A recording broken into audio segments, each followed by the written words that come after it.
चलो welcome back to the class. 11 question है, 12वां देखो।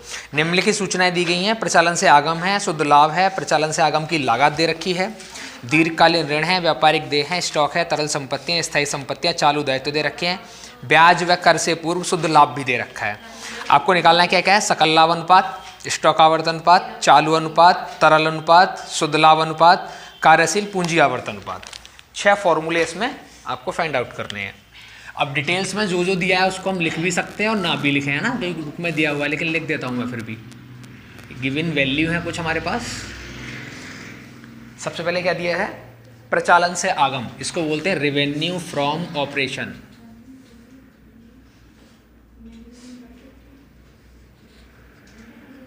मतलब ये सेल्स होता है। कितने रुपए दे रखे हैं?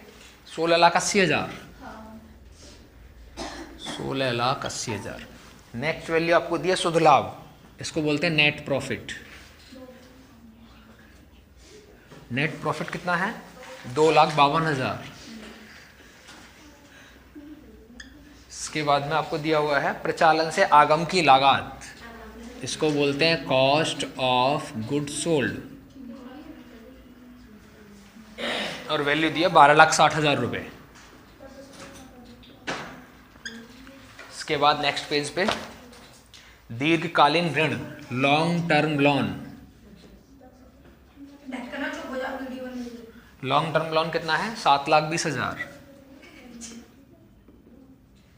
इसके बाद व्यापारिक देय, इसको बोलते हैं ट्रेड पेबल। कितने दिया हुआ है? 1,80,000। इसके बाद स्टॉक है, तरल संपत्तियां हैं। स्टॉक दिया है और तरल को बोलते हैं लिक्विड असेट्स। स्टॉक दिया कितने का? 6 लाख, और इधर रखे 580। ये हैं 6 लाख के और ये हैं 5,80,000 के। इसके बाद वैल्यू है स्थायी संपत्ति और चालू दायित्व, फिक्स असेट्स और करेंट लायबिलिटीज। दोनों दे रखे हमको 15 लाख और 5,50,000 और 5,50,000। इसके बाद एक वैल्यू और दी है ब्याज व कर से पूर्व शुद्ध लाभ, net profit before tax and interest. कितने रुपए दे रखे हैं? 6,80,000। ये सब वैल्यू गिवन है आपके पास। अब इसमें निकालेंगे, सॉल्यूशन में देखते हैं क्या क्या पूछा है हमसे। पॉइंट ए क्या पूछा है? पहला पूछ रहा है सकल लाभ अनुपात बताओ, ग्रॉस प्रॉफिट रेशो। तो ग्रॉस प्रॉफिट रेशो कैसे निकालेंगे हम? Gross profit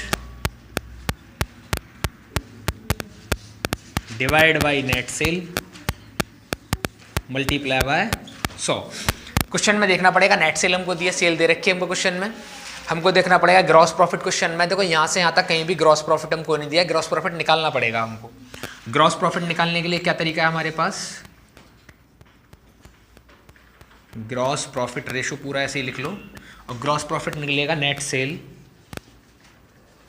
minus cost of good sold,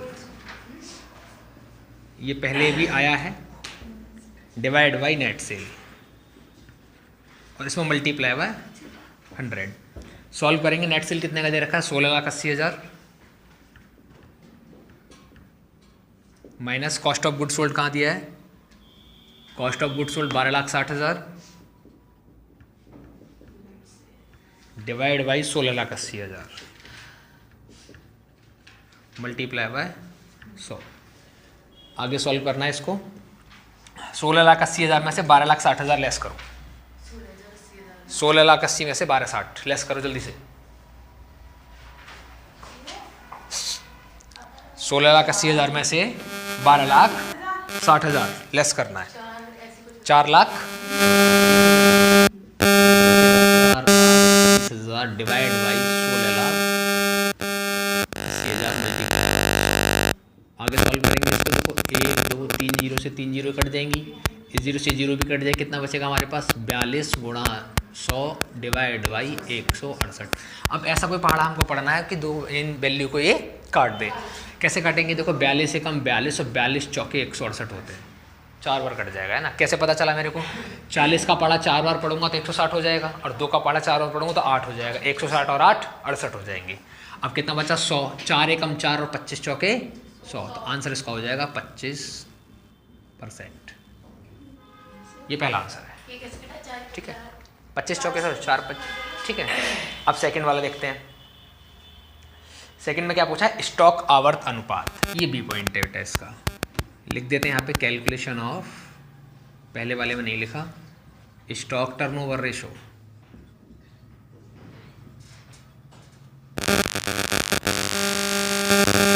stock turnover ratio का फॉर्मूला आपको पता होना चाहिए। टर्नओवर रेशो बराबर होता है cost of good sold divide by average stock, ये फॉर्मूला है इसका, ठीक है। अब चेक करते हैं कॉस्ट ऑफ गुड सोल्ड का क्वेश्चन में हमारे पास है, हमें दे रखा है कॉस्ट ऑफ गुड सोल्ड कितना 12,60,000, 12,60,000। रही बात एवरेज स्टॉक की, तो एवरेज स्टॉक निकलता है opening stock plus closing stock divide by 2। अब क्वेश्चन में कहीं पे भी हमको ओपनिंग और क्लोजिंग स्टॉक नहीं दिया है, सिर्फ एक वैल्यू दे रखी है स्टॉक। जब सिंगल वैल्यू दी हो तो अपने आप में एवरेज ही होती है, मैंने पहले ही बताया था ना, ये अपने आप में एवरेज है। कितना है ये? 6 लाख रुपए। जब भी तुमको एक ही स्टॉक दिया हो तो अपने आप में एवरेज ही है वो, उसको निकालने की फिर जरूरत नहीं पड़ेगी। देखो 3 जीरो से 3 जीरो कट जाएंगे वाले, इस जीरो से वाला भी कट जाएगा, कितना बचेगा हमारे पास 126/60। अब ऐसा कोई पहाड़ा हमको पढ़ना है जो इन दोनों वैल्यू को ये काट दे। 6 का पहाड़ा काटेगा इन दोनों को, देखो 6 दाम 60, 6 दूनी 12, 6 एकम 6, कितना बचा 21/10। अब इसको पूरा भाग लगाना है तो कितना आएगा 2.1। मैंने बताया था नीचे अगर एक जीरो तो ऊपर एक के बाद पॉइंट लग जाता है ना, तो इसको एक के बाद मैंने पॉइंट लगाया, कितना आ गया ये 2.1 टाइम। इसको मैंने टाइम में निकाल दिया, परसेंट में निकाल सकते हो, रेशो में निकाल सकते हो, टाइम में निकाल सकते हो। क्लियर है तक बात? ठीक है। सी पॉइंट में क्या पूछा है आपसे अगला?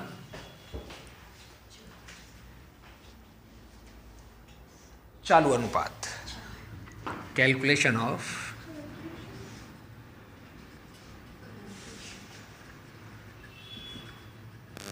Current ratio.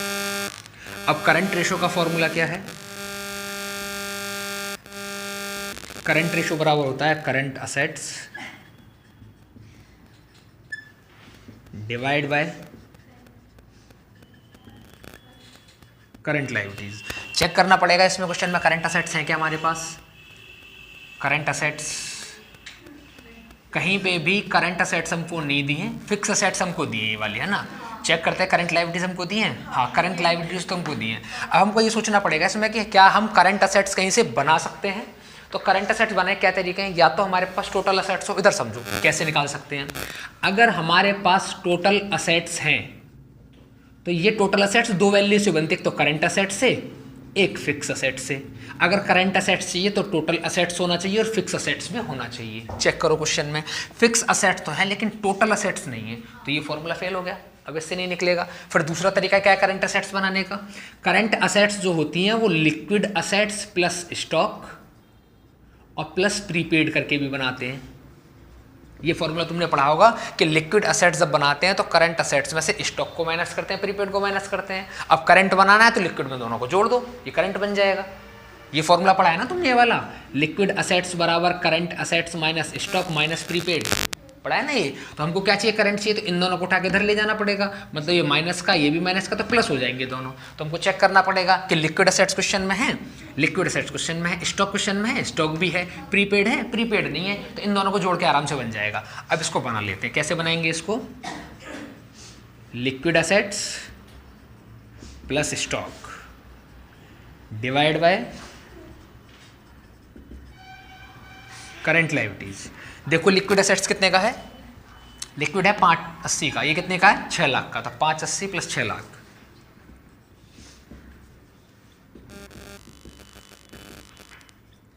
और डिवाइड बाई करंट लायबिलिटीज कितने का है? 550। सॉल्व करेंगे इसको, पहले इन दोनों को ऐड करना पड़ेगा। 6 5 11,80,000 हो जाएगा इधर, और डिवाइड बाई 5,50,000। 3 जीरो से 3 जीरो कटेंगी ये वाली, बचेगा क्या, इस जीरो से ये जीरो कटेगा, कितना बचेगा बेटा 118 डिवाइड बाई 55। अब ऐसा कोई हमको पहाड़ा पढ़ना है कि जो 118 और 55 को काट दे, है कोई ऐसी वैल्यू हमारे पास? क्या 5 के पहाड़े, देखो 5 के पहाड़े में कहीं भी 8 नहीं आता है, 11 से कट जाए, 11 में 8 आता है, 11 में 88 में 8 आएगा, लेकिन 11 कम 11 तो 8 कटेगा नहीं पूरा, तो 118 बटे 55 ये कट नहीं पाएगा, इसको आप यहीं छोड़ना पड़ेगा। 118 रेशो 55, या तो आप इसको यहाँ छोड़ो, अब यहाँ नहीं छोड़ना चाहते तो भाग लगाना पड़ेगा आपको अलग से, ऐसे 118 डिवाइड बाई 55 ऐसे, ठीक है। कैसे करेंगे, 55 दूनी कितने होते हैं 110, तो 55 दूनी 110, कितना बचेगा बेटा यहाँ पे 8 बचेगा।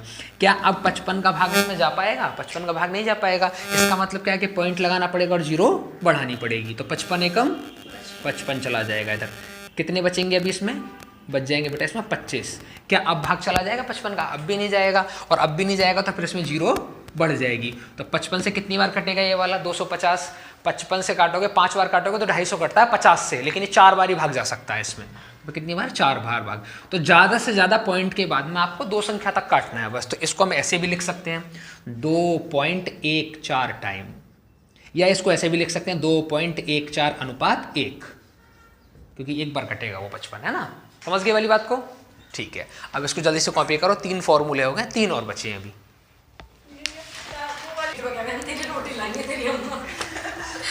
बात नहीं करो, देखो फोर्थ वाला क्या है इसमें, इधर समझते हैं ना, ये इधर आ जाएगा, डी पॉइंट है कैलकुलेशन ऑफ लिक्विड रेशो, और लिक्विड रेशो का फॉर्मूला क्या है, लिक्विड रेशो का फॉर्मूला है liquid assets upon current liabilities. अब चेक करना पड़ेगा लिक्विड एसेट्स तो क्वेश्चन में दी हुई कितने की 580 की, यहाँ लिखेंगे 5,80,000 डिवाइड बाई करंट लायबिलिटीज कितने की है 550, 5,50,000। 3 जीरो से 3 जीरो काटेंगे ऐसे, इस जीरो से जीरो काटेंगे, कितना बचेगा हमारे पास 58 बटे 55। क्या कोई ऐसा पहाड़ा है हमारे पास जो 55 58 को काट दे? 5 का पहाड़ा 55 को तो काट सकता है, लेकिन 58 को नहीं काट पाए, क्योंकि 5 के पहाड़े में कहीं 8 आता ही नहीं है। 2 के पहाड़े में 8 आ सकता है, लेकिन फिर 5 नहीं आता, तो काट नहीं पाएंगे इसको। तो इसको हम नॉर्मली सॉल्व कैसे करेंगे, 58 बटे 55, 55 एकम 55, कितने बचे 3। क्या 3 में भाग जा सकता है? नहीं जाएगा, तो पॉइंट लगाना पड़ेगा और जीरो बढ़ानी पड़ेगी। क्या अब भाग जा सकता है? अब भी भाग नहीं जाएगा, तो न जाने की जीरो, फिर एक और जीरो बढ़ेगी। अब 55 से कितनी बार भाग जाएगा इसमें 300 में, 5 का भाग हम 6 बार पढ़ेंगे तो इसमें कितना आएगा 30 बार बनता है ना, तो 50 का 3 बार पढ़ेंगे तो कितना हो जाएगा 150, और 6 बार पढ़ेंगे तो 300। लेकिन ये 55 तो बहुत ज़्यादा चला जाएगा, इसका मतलब हमको 4 बार पढ़ना पड़ेगा। मैंने बताया था पॉइंट के बाद में 2 संख्याओं तक लेना है आपको, है ना। तो इसका आंसर कितना हो जाएगा अभी, हाँ, या तो हो जाएगा 1.04 टाइम, या तो आप इसको ऐसे लिख सकते हैं, या फिर इसको ऐसे लिख सकते हैं 1.04 अनुपात 1।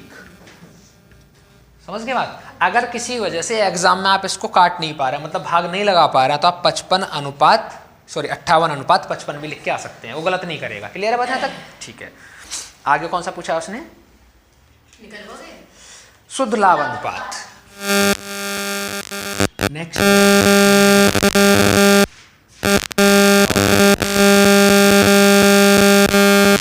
रेशो का फॉर्मूला क्या है, नेट प्रॉफिट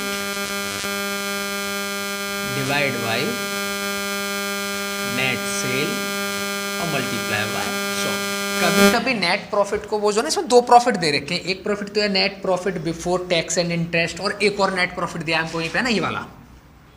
कभी कभी वो इससे निकाल देता है नेट प्रॉफिट का आंसर, कभी कभी वो इससे निकाल देता है नेट प्रॉफिट का आंसर। अगर क्वेश्चन में दोनों ही वैल्यू दे रखी है तो हमें किससे आंसर निकालना है, हमको हमेशा नेट से निकालना है। अगर ये नहीं दिया होता तो फिर इससे निकालते हैं। समझ गए वाली बात? ठीक है। तो नेट प्रॉफिट कितना है हमारा 2,52,000, और नेट सेल कितनी है हमारी 16,80,000 मल्टीप्लाई बाय 100। ठीक है, इसको करेंगे सॉल्व। 1 2 3 जीरो से 3 जीरो कटेंगे, कितना बचेगा यहाँ पे 2 5 2 डिवाइड बाई 16 80 और मल्टीप्लाई 100 इधर है हमारे पास। इस जीरो से जीरो कटेगा, कितना बचेगा 2 5 2 मल्टीप्लाई 10 डिवाइड बाई 168। सॉल्व करेंगे, 2 से काटेंगे तो 5 दूनी 10, 2 पंजे 10 है ना, 2 से काटेंगे 2 अट्ठे 16, 2 चौके 8, कितना बचेगा 2 5 2 मल्टीप्लाई 5 और डिवाइड 84। यही मिस्टेक हुई थी है ना ये 100 को लिख दिया था। हाँ, ये यहाँ पे 2 5 2 की जगह पे कुछ और लिख गया यहाँ पे। हाँ, ये गलती हो गई थी। चलो कोई बात नहीं, इसको सॉल्व कर लेते हैं अभी। अब जो कटेगा तो मतलब मल्टीप्लाई करनी पड़ेगी हमको, तो पहले इसकी करते हैं मल्टीप्लाई। देखो कैसे मल्टीप्लाई करेंगे हम, 2 5 2 की मल्टीप्लाई 5 में, तो कितना हो जाएगा 5 दूनी 10 की जीरो कॉपी करेंगे 1, 5 पंजे 25 और 26 2 करेंगे, 5 दूनी 10 और 2 12, कितना हो जाएगा 1260 और डिवाइड बाई कितना हो जाएगा बेटा 84। अब देखो 84 का मल्टीप्लाई 2 बार पढ़ेंगे हम इधर है ना, तो 84 दूनी कितने हो जाएंगे, 84 का मल्टीप्लाई करेंगे 2 में तो 4 दूनी 8 8 दूनी 16, 168 तो बहुत ज़्यादा हो जाएगा है ना, इसका मतलब एक बार जाएगा कितना 84, तो 6 में से 4 जाएगा 2 और 12 में से 8 जाएगा तो 4, कॉपी करेंगे कितना 0। अब कोई पहाड़ा हमको पढ़ना है फिर से, तो 84 का पहाड़ा कितनी बार पढ़े हम जो कि ये कट जाए या इससे कम रह जाए, तो 5 बार में शायद 8 चौके 32 है ना, तो 5 बार पढ़ो एक बार इसको। कैसे पढ़ेंगे 84 मल्टीप्लाई 5, तो 5 चौके 20 की जीरो 2 और 5 से 40 और 2 42, तो 5 बार में पूरा कट जाएगा 420, तो कितना हो गया 15। अच्छा हमने यहाँ पे मल्टीप्लाई में 100 किया है तो इसीलिए इसका आंसर परसेंट में आएगा 15%। अगर मल्टीप्लाई कर देते हैं तो परसेंट में आंसर चला जाता है। समझ गए यहाँ तक बात को? ठीक है, अगला वाला देखो, लास्ट है ये। लास्ट में क्या पूछा, कार्यशील पूंजी आवर्तन अनुपात, इसको बोलते हैं वर्किंग कैपिटल टर्नओवर रेशो। इसका क्या है, इसको बोलते हैं cost of good sold divide by working capital. एक बार चेक कर लो, एक बार फॉर्मूला जो है ये फॉर्मूला चेक करो एक बार, ये जो फॉर्मूला मैंने अभी लिखा चेक कर लो एक बार, मैंने लिखवाया होगा तुमको है ना।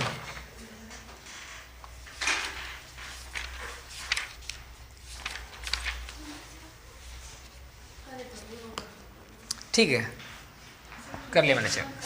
अब समझो इधर कॉस्ट ऑफ गुड सोल्ड हमको क्वेश्चन में दिया हुआ है, दिया है कितना है 12,60,000, यहाँ लिखेंगे 12,60,000 डिवाइड बाई वर्किंग कैपिटल। कैसे निकालते हैं, क्वेश्चन में तो दी नहीं है कहीं पे वर्किंग कैपिटल, लेकिन वर्किंग कैपिटल निकालने का तरीका हमारे पास है कि अगर हम करंट असेट्स में से करंट लायबिलिटीज को घटा दें तो वर्किंग कैपिटल हमको मिल जाती है।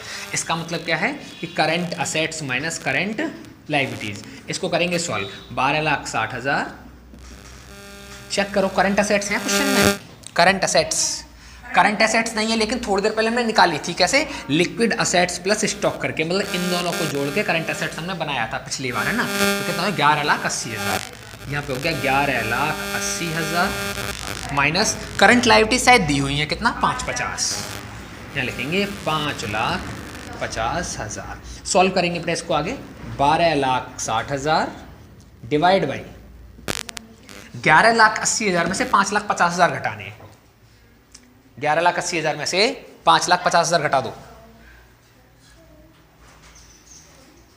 11,80 में से 5,50 6 लाख, यहाँ लिखेंगे 6,30,000। अब चेक करो 6,30,000 दूनी कितने हो जाएंगे 12,60,000 है ना, 2 बार कट जाएगा ये, इसको मैंने काट दिया, कितना आ गया 2 टाइम। या तो इसको 2 टाइम लिख लो या इसको 2:1 लिख लो। समझ गया यहाँ तक बात? ठीक है, क्वेश्चन खत्म हो गया वाला।